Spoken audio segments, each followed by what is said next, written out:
Yeah, that was my girlfriend. That was somebody who I was exploiting, but I didn't kill her, bro. David been catching heavy suspicion for a minute now, and his latest so-called confession ain't clearing nothing up. He just dropped a wild claim about his girl's last words, and the whole city buzzing nonstop.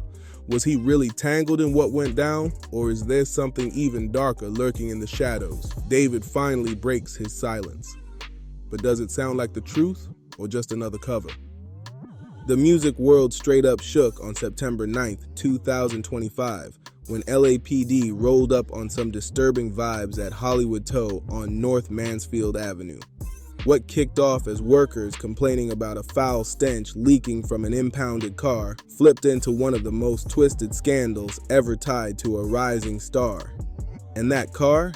A Tesla registered to 20-year-old singer David Anthony Burke, better known as David, the same young artist who had fans vibing to Romantic Homicide and Here With Me, tracks stacking billions of streams worldwide. But that Monday morning, David's name got snatched out of the charts and thrown straight into something way more sinister. The nightmare started when tow yard workers reported the rotten smell seeping from that Tesla. And when the cops pulled up and popped the hood, or the front trunk these electric rides call a frunk, what they uncovered left everybody speechless. What cops uncovered was about to haunt this whole case for months, no cap. Inside that whip was a badly decomposed body, stuffed in a bag like some nightmare scene. The remains were so far gone that even figuring out who it was looked damn near impossible. The weight, barely 71 pounds, showing this person had been gone for a while and whatever happened was brutal. But the timing made it even more twisted. While police were locking down this grisly scene in LA. No, listen, he didn't do it. He literally performed the next day. If he was a suspect, the police would have been after him. He's not a suspect. He's not just escaping the police clutches. David was out on stage rocking packed crowds on his Withered World tour. Same exact day, September 9th, when the body was pulled from his Tesla, he was scheduled to perform at the Fillmore in Minneapolis. The media and the fans rushed to defend him, saying he couldn't have done it, he was on tour. Plus, word was his Tesla had been reported stolen a week earlier, so the story floating around was somebody jacked his ride and used it for some foul business. I think it's like almost obviously not him. But what's weird is that Crocs dropped him. Yeah, why would they do that? That's weird. Still, from the very start, things weren't adding up. That Tesla had been abandoned in the Hollywood Hills for nearly 5 days before getting towed. Neighbors had already been complaining about a nasty stench, but they brushed it off thinking it was just some dead animal. What really set off alarms, though, was how fast the big brands tied to David started switching up. Suddenly, the energy around him shifted, like they knew more than they were letting on. Crocs and Hollister wasted no time. They straight up cut David loose from their campaigns the moment the news hit. Homeschooling really takes a toll on a kid. Like isolation. Yeah, and there's outlets like I know I made a couple friends now that were homeschooled, but they had like these groups that they would go to like bi-weekly and just to socialize. That move alone had people whispering like the brands knew something the public didn't. And when the victim's description came out, it painted a heartbreaking picture. I didn't have that. Like there was no like extracurricular activities I was involved in it was just me at home playing Fortnite, getting schoolwork done, learning how to code and build computers for 4 years. The remains belonged to a young woman about 5'1", wavy black hair, rocking a tube top, black leggings, a yellow metal chain bracelet, and a stud earring. But the chilling detail, a small tattoo etched on her right index finger. And that tiny mark was about to crack this entire case wide open. To understand why this shook the culture so deep, you gotta look at who David really was before all this madness. Born in Queens, New York, the kid later moved down to Houston, Texas, where he was homeschooled after 7th grade and held strong to his Christian roots. On the surface, he looked like the blueprint of the American dream. A young talent rising from nothing, building success through hustle and raw creativity. You gotta download this app called BandLab. You can make your own vocal chains. That's what makes or breaks an artist on BandLab, is your vocal chain. Because what kind of made my sound popular was because it sounded good, like the quality. David's come up wasn't like everybody else's. His journey kicked off back in 2021 when he was just making Fortnite gaming montages on YouTube.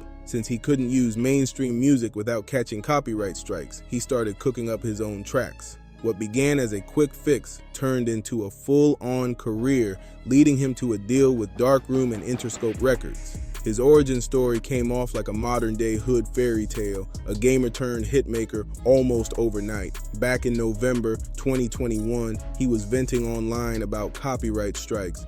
In the back of my mind, I killed you, and I didn't even regret it. I didn't kill her physically, but in the back of my mind, she died. And I didn't even cry, not a single tear. Not knowing he was about to stumble into stardom. Losing that gaming video money had him heated, and when he vented to his mom about the lost bread, she hit him with advice that flipped his whole future.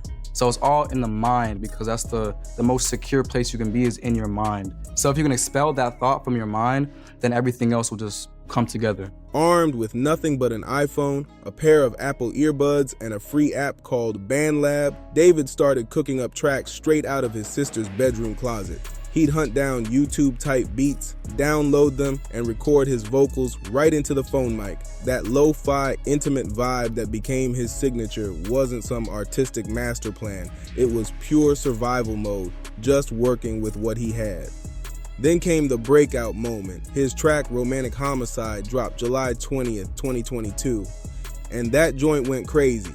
It shot up to number 3 on the Hot Alternative Songs chart, and even cracked number 33 on the Billboard Hot 100. And get this. The faith-based thinking and just being grounded on the rock of God is just like, it helps me in so many aspects, is staying level-headed and staying on the ground and staying realistic and not getting too big of a head. And my family is very, very supportive, and they're my support system, and they guide me through this whole thing. We have family Bible study every Saturday. The whole thing was recorded in that same little closet on nothing but his phone, lyrics spilling out like straight raw emotion from the soul. But looking back now, the meteoric rise and those eerie themes in his music feel way too unsettling. Romantic Homicide had lines like, "In the back of my mind, I killed you, and I didn't even regret it." At the time, David explained in interviews that it was about killing off thoughts and emotions, not real violence. Back then, it sounded like just a young artist working through complex feelings. But in the shadow of what would later come out, fans started questioning if this was just art or a warning hiding in plain sight. By the time this Tesla nightmare exploded, David had gone from a Fortnite gamer to a full-blown multi-platinum star with billions of Spotify streams under his belt. He'd been touring with big names, tearing down festivals, and building a die-hard fan base that saw him as the voice of their generation. His songs tapped into loneliness, heartbreak, and the struggle to connect in a digital age. Themes that hit heavy with kids who grew up locked down during the pandemic. You know, what was put in that bag, the body had been dismembered, and maybe they don't have enough at this point to positively say this was the cause of death. But here's where it got tricky. The streets got all the receipts, yet David kept his private life on the low. Even while blowing up, he stayed posted in Houston with his family, still recording tracks in that same bedroom closet where it all started. He held tight to his Christian faith and kept pulling up to family Bible studies every week, presenting himself as this grounded young king who wasn't letting fame twist him up. That's exactly why this scandal hit so much harder. The contrast between the wholesome image he projected and the ugly truth about to come out was too wild to ignore. As the investigation heated up, his team made it clear David was cooperating with the feds while still keeping his tour dates rolling. Their public statements stayed calculated, carefully acknowledging the situation while pushing innocence and cooperation. And his lawyers, they told everyone to take questions straight to law enforcement, a sign they were taking this deadly serious but weren't in full panic mode yet.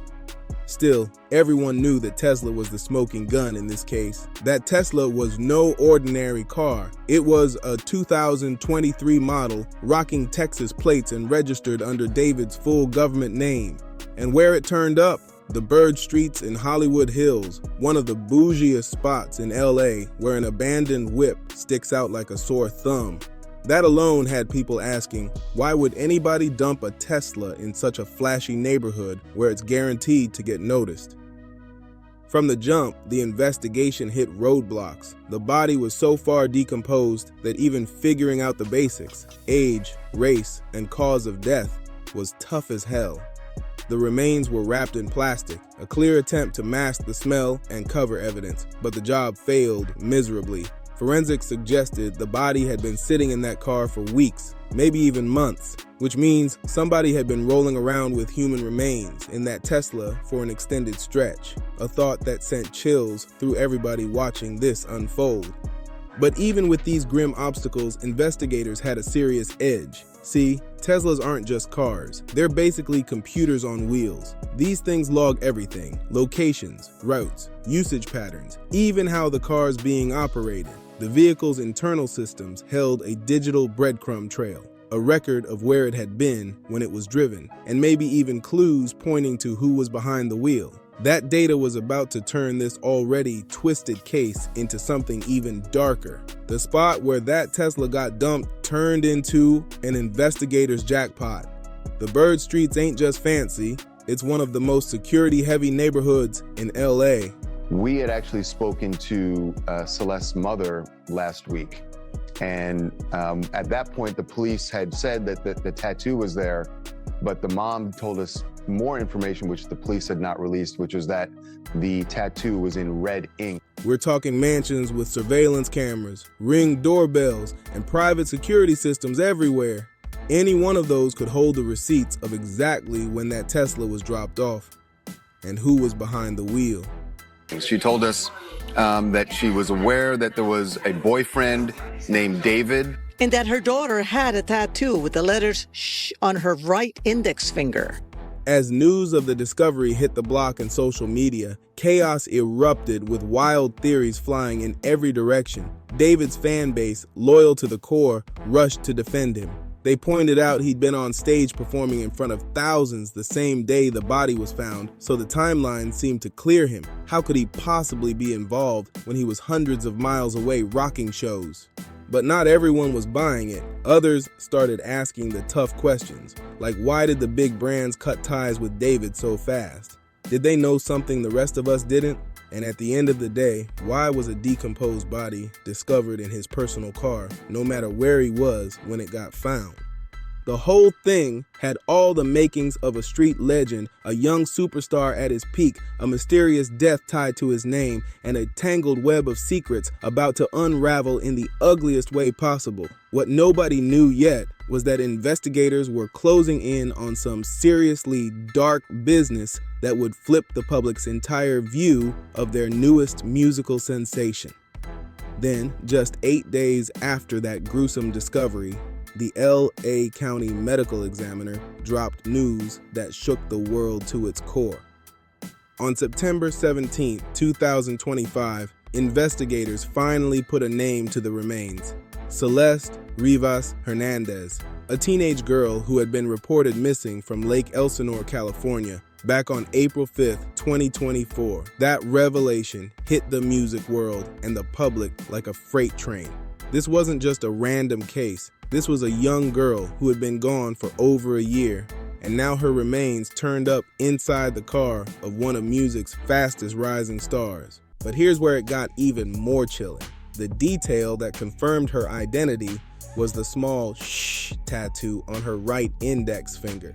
And it wasn't just any tattoo. It matched almost exactly with a tattoo David had on his own right index finger. The link was disturbing, undeniable, and impossible to ignore. TMZ even reported that Celeste's tattoo was in red ink, while David's was done in black. What raised even more eyebrows was the timing. David had first been spotted with that tattoo in September 2024, months after Celeste originally disappeared. Things got darker when Celeste's mother told investigators that before her daughter went missing, she had mentioned having a boyfriend named David. That revelation tied everything together in a way that was no longer just coincidence. This wasn't circumstantial. This was a direct connection between the victim and the singer. Celeste had been only 15 when she disappeared. and the fact her story was now colliding with David's skyrocketing fame made the case spiral into one of the most disturbing scandals the industry had ever seen. Celeste was from Lake Elsinore, a city in Riverside County, about 70 miles southeast of Los Angeles. A working-class community world, apart from the Hollywood spotlight where David's career was blowing up. Her birthday was September 7th, a date that would later take on a chilling new meaning as the case unfolded. She was described as 5'1" with wavy black hair, living what seemed like a regular teen life before everything suddenly went left. As investigators and journalists started digging, more pieces of a hidden connection between David and Celeste began surfacing. Photos appeared online showing them together, including images that looked like FaceTime calls with friends. One late-night screenshot, reportedly time-stamped 3:51 a.m., sparked heavy debate about what was really going on between the two. The timeline of their alleged connection only raised more questions. Social media chatter and online posts suggested their link stretched back years, aligning with the early stages of David's come-up when he was still hustling to make music from his sister's closet. With David born on March 28, 2005, it placed him in his mid to late teens during the period people claim this relationship first started. That overlap between his grind era and Celeste's disappearance cast a long shadow over his rise, making fans and critics alike question if the story they thought they knew about him was a total illusion. Not long ago, screenshots of alleged online chats began spreading across social media, supposedly showing David communicating with Celeste years back on Discord. If those messages turn out to be authentic, they could serve as damning evidence tying him directly to her. The alleged screenshots dated back to 2022, the same time David's breakout single Romantic Homicide was blowing up. It appears she may have been killed on her birthday. She may have been killed on September 7th. The body was actually located in the impound in the back of the Tesla on September 9th. Suggesting their connection ran deep even during his rise, but the darkest revelations came from Celeste's final months. Friends shared messages from April 29, 2024, weeks after she had first been reported missing, proving she was still alive and reaching out. The conversations painted a troubling picture. A teenager on the run, scared, and caught up in a situation that her friends clearly felt uneasy about. Some of the messages revealed heavy details about her mental state and her involvement with someone she referred to only as David. In one exchange, she admitted being afraid, mentioning he had broken down crying, and warning her friends, "Do not text me." The wording suggested she was hiding out with someone and terrified of being found. When her friends pressed her, asking if she planned to keep speaking to David or go back to him, since they worried she'd only land in more trouble, her reply was chilling beyond words. "I'm safe." "No, I'm not." Those haunting words exposed a storm of fear, control, and secrecy that would later become central to the entire investigation.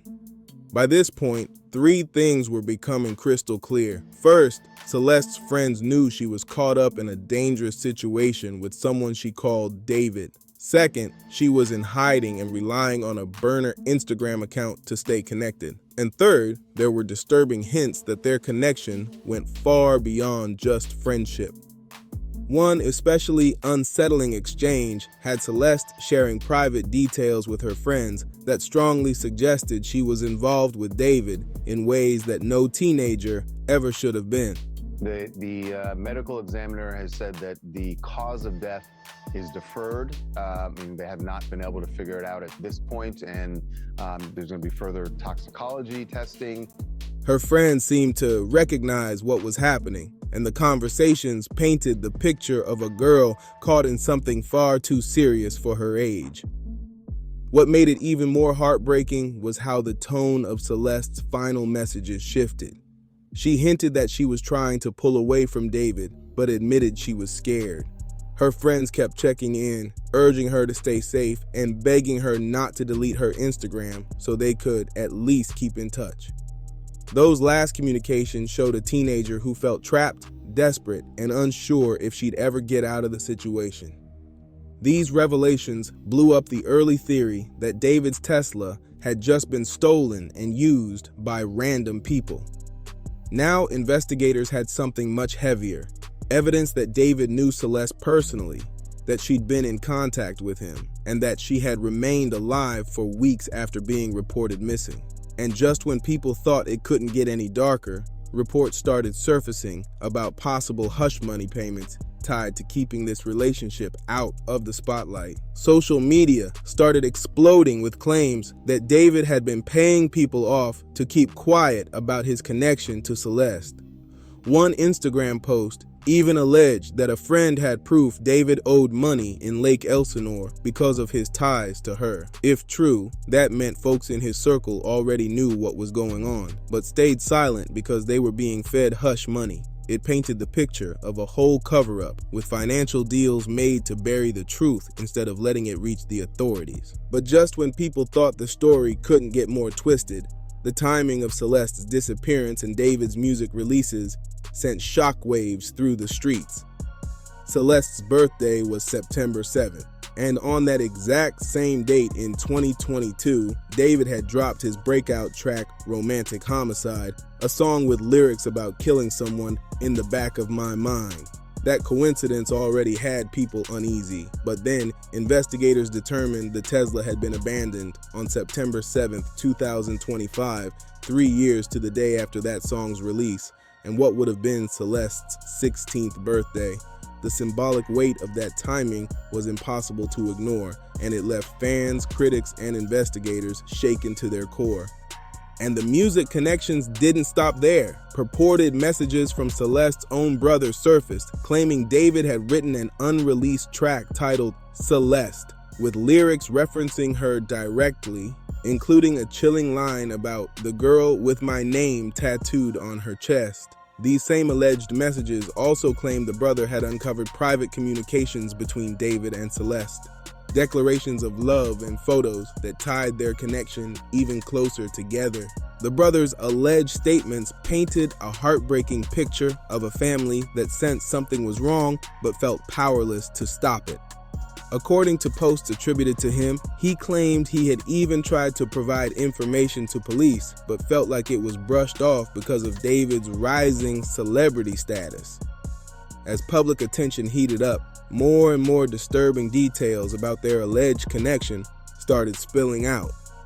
Reports surfaced suggesting David had been spotted near Celeste's home in Lake Elsinore before her disappearance. And whispers claimed people in his circle knew about the relationship, but chose silence over speaking up. The spotlight soon locked on the age gap between them. David, a 20-year-old artist with fame, wealth, and influence, and Celeste, a 15-year-old girl from a working-class family with none of the resources or protection to shield her. The imbalance of power was glaring, and even without the darker allegations, the situation looked deeply troubling. Legal experts began weighing in, breaking down the storm of charges David could be facing. Beyond the growing suspicions around the death, the evidence suggesting a relationship with a minor opened doors to serious legal consequences, from statutory charges to child endangerment, and even potential federal cases if investigators proved she had been moved across state lines. The moment Celeste's identity was revealed and her direct ties to David exposed marked a chilling turning point in the case. This was no longer speculation, no longer rumor. It was the kind of revelation that changed everything for the star once seen as unstoppable. What first looked like a stolen car mix-up spiraled into something much darker. A full-blown homicide investigation with a clear victim and a prime suspect tied directly to her. The LAPD officially ruled Celeste's death a homicide, though the exact cause couldn't yet be nailed down because of the advanced state of decomposition. The medical examiner confirmed the remains showed signs of being gone for months, which only added to the horror. Then came the most disturbing revelation. Reports claimed the body had been dismembered, pointing not just to murder, but to a calculated attempt to hide the crime and erase evidence. That detail left little doubt in investigators' minds that this was deliberate and brutal, even though the condition of the remains made it hard to confirm an exact cause of death. The way the body was cut up and concealed was enough to prove this wasn't an accident. It was homicide, no question. As more details surfaced about Celeste's final months, a tragic story came into focus. A teenage girl drawn into the orbit of an older man with fame, money, and influence, slowly isolated from her family, living in hiding, and depending on someone who may have been her ultimate downfall. Those matching tattoos, once thought to be symbols of love, now looked like signs of possession and control. A chilling reminder of how dark this connection really was. At this point, the case against David wasn't about a stolen whip or mistaken identity anymore. It was about a 20-year-old artist accused of being tied to a missing girl whose remains ended up inside his car. The industry, the fans, and the streets were all forced to face an ugly truth. The rising star they once celebrated might be something far more sinister than anyone ever imagined. And that's where we leave it. What do you think about this case? Drop your thoughts in the comments, and don't forget to subscribe to Dripzine, share this video, and smash that like button to keep the conversation going.